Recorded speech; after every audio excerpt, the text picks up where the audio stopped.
ప్రభు అయిన యేసుక్రీస్తు నామములో శుభములు కలుగునుగాక. ఈ విధముగా దేవుని వైపు తిరుగు అన్న వీడియో సిరీస్ ద్వారా మరొకసారి మిమ్మల్ని కలుసుకోవడానికి దేవుడు చూపినటువంటి కృపను బట్టి ఆయనకి స్తుతి చెల్లిస్తున్నాను.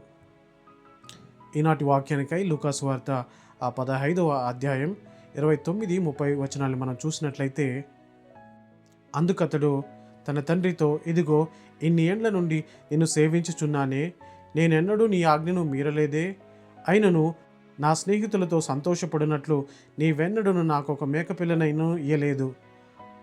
అయితే నీ ఆస్తిని వేశ్యలతో తినివేసిన ఈ నీ కుమారుడు రాగానే వీని కొరకు క్రొవ్విన పశువును వధించితివి అని చెప్పెను. ప్రియమైన సహోదరి సహోదరులారా, గడిచినటువంటి వీడియోలో మనం ఈ భాగంలో ఉన్నటువంటి ఆ చిన్న కుమారుని గురించిన విషయాన్ని మనం ధ్యానించగలిగాము. అయితే ఈరోజు ఇదే భాగంలో ఉన్నటువంటి పెద్ద కుమారుని గూర్చిన విషయాలను తెలుసుకునేటువంటి ప్రయత్నం చేద్దాం. ఈ పెద్ద కుమారుని గూర్చిన విషయాలు కానీ మనం తెలుసుకోవాలన్నట్లయితే ఇదే అధ్యాయంలోని మొదటి 2 వచనాలు చూడవలసినటువంటి అవసరత ఎంతైనా ఉంది. నేను ఈ యొక్క మొదటి 2 వచనాల్ని క్లుప్తంగా మీకు చెప్పేటువంటి ప్రయత్నం చేస్తున్నాను. ఇక్కడ యేసుక్రీస్తు వారు బహిరంగంగా బోధించే సమయంలో, ప్రసంగిస్తున్న సమయంలో ఆయన మాటలు వినడానికి, ఆయన వాక్యాన్ని వినడానికి కొన్ని వేల మంది, చాలామంది వస్తూ ఉండేవారు. ఆయా సమయంలో ఆయన బోధన విన్నటువంటి వారు ఆయన బోధకి ఆశ్చర్యపడి వారి జీవితాలని మార్చుకునేటటువంటి వారు, సమాజంలో ఘోర పాపులని ముద్ర వేయబడినటువంటి వారు, సమాజంలో దుష్టులని, వేశ్యలని ఇలాగ గుర్తింపబడినటువంటి వారు సైతము వారి పాపపు స్థితిని గ్రహించి ఆ స్థితి నుంచి మారి దేవుని వెంబడించేటువంటి ప్రయత్నం చేసేవారు. అలా ఉన్నప్పుడు ఈ శాస్త్రులు మరియు పరిశీలనటువంటి వారు దానిని చూసి యేసు ప్రభువు మీద సనుక్కునేటువంటి వారు. ఈ మనుష్యుడు సమస్త విధమైనటువంటి ఈ సుంకరులతోనూ పాపులతోనూ చేరి వారితో తిని త్రాగుతూ ఉన్నాడు అని హేళన చేసేవారు. ఆ సమయంలో యేసు ప్రభు వారు వారికి సరైన విధముగా జవాబు ఇవ్వాలన్నటువంటి ఉద్దేశంతో ఈ ఒక ఉపమానాన్ని చెప్తున్నాడు. ఇందులో ఆ చిన్న కుమారునిగా ఆ పాపులను, సుంకరులను పోలుస్తూ, అలాగే ఆ పెద్ద కుమారుని పాత్రలో ఈ శాస్త్రులను, పరిచయులను పోలుస్తూ ఈ విధంగా చెప్తున్నాడు. ఈ శాస్త్రులు, పరిచయులు అన్నవారు చాలా నిష్ట కలిగినటువంటి వారు, ధర్మశాస్త్రాన్ని వారు కలిగి ఉండి దానిలోని ఆజ్ఞలంతయు పాటించేటువంటి వారు. అయితే ధర్మశాస్త్రం కేవలం వారి దగ్గరే ఉండడం వల్ల వారు ఇతరులకి ప్రకటించేటప్పుడు వారికి ఏది అనుకూలమో అది మాత్రమే ప్రకటించేవారు. ప్రజలకు భారంగా ఉండేటువంటి విషయాలు మాత్రమే వారు ప్రకటిస్తూ వచ్చేవారు. దశమ భాగం ఇవ్వడం కానీ, బలులు ఇవ్వడం కానీ, ఆయా పండుగలు ఆచరించడం కానీ అన్నీ చేస్తూ వచ్చేవారు. అంతేకాకుండా దానిలోని విషయాలు వక్రీకరించి వారికి ఏది ఈజీగా ఉంటుందో, వారికి ఏది అనుకూలంగా ఉంటుందో అటువంటి వాటిని చేస్తూ వచ్చేవారు. అంతేకాకుండా ఇతరులను వాటి విషయమై తప్పుపడుతూ ఇతరులు చేసే ప్రతిదానిని వారు హేళన చేస్తూ వారిని దోషులుగా తీర్పు తీర్చేటువంటి వారు. ఈ శాస్త్రులు, పరిచయులు అన్నవారు ధర్మశాస్త్రాన్ని అయితే కలిగి ఉన్నారు, కానీ దానిని దయచేసినటువంటి దేవునికి వారి హృదయాలు చాలా దూరంగా ఉన్నాయి. ఆయన గుణలక్షణాలు వారికి అస్సలకి అర్థం కాలేదు.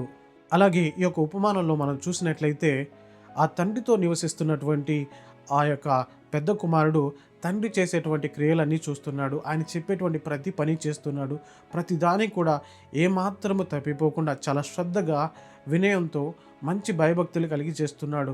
ఏది కూడా తండ్రికి విరోధముగా కాకుండా అంతయు తండ్రికి ఇష్టమైనట్లే చేస్తున్నాడు. అయితే ఇవన్నీ చేసినప్పటికీ అతను తండ్రితోనే ఉంటున్నాడు, కానీ ఎప్పుడు తన యొక్క హృదయము తండ్రి హృదయంతో కలిసి లేదు.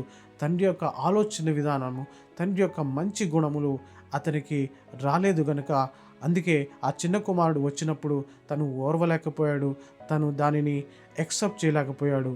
నా ప్రియ సోదరి సోదరులారా, ఇదే ఉపమానాన్ని కానీ మనము ఈనాటి రోజుల్లో కానీ చూసినట్లయితే ఈ పెద్ద కుమారుడు స్థలంలో ఉన్నటువంటి అనేకుల గురించి మనం చూడవచ్చు. విశేషంగా మందిరంలో ఉంటున్నటువంటి వారు, మందిరంలో పనిచేస్తున్నటువంటి వారు, లీడర్స్ అని, వర్షిప్ లీడర్స్ అని, లేదా క్వైర్ టీమ్ అని, లేదంటే మ్యూజిషియన్స్ అని, అలాగే పరిచర్య చేసేటువంటి వారు కానీ అంతా ఉండేటువంటి వారు అన్ని దేవుని యొక్క కార్యాలలో ఫ్రంట్ లైన్లో ఉండేటువంటి వారు, దేవుని యొక్క మందిరానికి సంబంధించినటువంటి కార్యాలలో ప్రతిసారి వారే ముందుండి చేసేటువంటి వారు కూడా ఈరోజు దేవునికి దూరంగా ఉంటున్నారు. అవును నా ప్రియ సహోదరి సహోదరులారా, మన యొక్క ప్రవర్తనలో మనము చూసినట్లయితే ఆ మందిరానికి సంబంధించిన సమయంలో మాత్రమే మనం చాలా నిష్ట కలిగి అన్ని పనులు ఏ ఒక్క తప్పిదం లేకుండా మన యొక్క ఫుల్ ఎఫర్ట్స్ వేసి మనం చేస్తుంటాం. అయితే తదనంతరము మనకు పరిస్థితులు ఎలా ఉన్నాయి, మన యొక్క అలవాట్లు ఎలా ఉన్నాయి, ఆ మరుసటి రోజు నుంచి మన స్నేహాలు ఎవరితో, మనం చూసేటువంటి వీడియోస్ కానీ, మనం చేసేటువంటి కార్యాలు కానీ, మనం వినేటువంటి మ్యూజిక్ కానీ, లేదంటే మన షికార్లు కానీ, మన సినిమాలు కానీ ఎలా ఉంటున్నాయి, మనం చేసేటువంటి శ్రద్ధ, ఆ పని అన్నది ఆ రోజు మనకే ఉంటుంది. కానీ ఆ తర్వాత రోజు నుంచి మన జీవితాలు దేవునికి దూరంగా ఉంటున్నాయి. ఇతరుల ఎదుట చాలా పరిశుద్ధులు మరియు మంచివారు మనకి కనపరుచుకుంటూ ఉంటాం. కానీ అయితే చాలామంది వారి యొక్క హృదయాలలో దేవునికి చాలా దూరంగా ఉంటున్నారు. ఎంతో కొంత ఈ విషయంలో బోధకులను చెప్పుకునేటువంటి వారు కూడా లేకపోలేదు. నా ప్రియ సహోదరి సహోదరులారా, ఇతరుల ఎదుట, సంఘం ఎదుట వారు పరిశుద్ధులను చూపించుకునేటువంటి ఆరాటం చేస్తుంటారు. అన్ని కార్యక్రమాలు చాలా శ్రద్ధగా సక్సెస్ఫుల్గా చేస్తుంటారు. కానీ అయితే దేవుని యొక్క నడిపింపు లేక వారు దేవునికి దూరమైనటువంటిగా స్థితిలో ఉన్నవారిని కూడా మనం చూడవచ్చు. నా ప్రియ సహోదరి సహోదరులారా, ఒకవేళ ఈ మాటలు మీకు కఠినంగా ఉండవచ్చు కానీ అయితే మీకే బాగుగా తెలిసి ఉంది ఈ మాటలు మీకు ఎంత మాత్రము అన్వయించబడతాయని. నా ప్రియ సహోదరి సహోదరులారా, ఒకవేళ దేవునితో ఉన్నట్లుగానే ఉంటూ దేవునికి దూరంగా జీవిస్తూ ఆయన హృదయంతో మీరు కలిసి లేనట్లయితే ఇదే మంచి సమయం అని గుర్తించి మన హృదయాలను దేవుని వైపు త్రిప్పి ఆయనకి ఇష్టానుసారంగా జీవించే ప్రయత్నం చేయాలని నేను ప్రేమపూర్వకంగా మనవి చేస్తున్నాను. అట్టి కృప దేవుడు మనందరికీ దయచేయునుగాక.